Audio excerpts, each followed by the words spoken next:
Shocking MS-13 facts that will blow your mind. MS-13 has various rivalries with other gangs, particularly with the 18th Street Gang, Barrio 18, and its subsets. These rivalries have led to ongoing turf wars and cycles of retaliation, resulting in high levels of violence in affected communities. Members of MS-13 often display distinctive tattoos as a form of identification and loyalty to the gang. These tattoos typically include the letters MS or the number 13, as well as other symbols associated with the gang's culture and beliefs. MS-13 often targets vulnerable youth, including recent immigrants and those living in disadvantaged neighborhoods, for recruitment into the gang.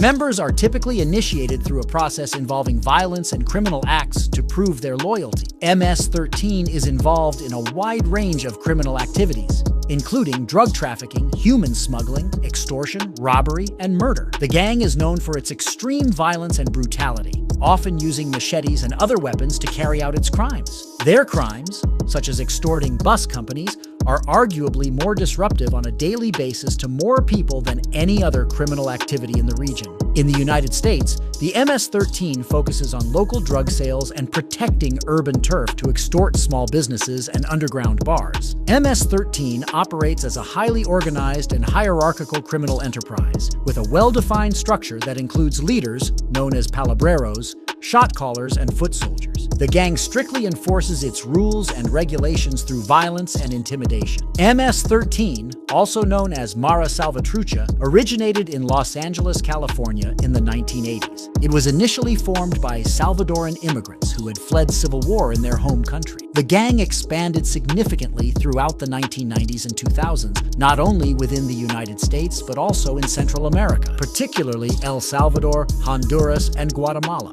It has since become one of the largest and most notorious transnational criminal organizations in the Western Hemisphere. The gang is now in its second generation. Youth enter as they often see it as a viable alternative to a life with minimal employment or education opportunities. Entry is often violent, sometimes including a 13-second beatdown. In 2022, lots of MS-13 members got arrested in El Salvador, which messed up their control. They can't make money like before from extorting and selling drugs. There's still a big problem in Honduras, Guatemala, and some places in the US, but they're not bouncing back quickly.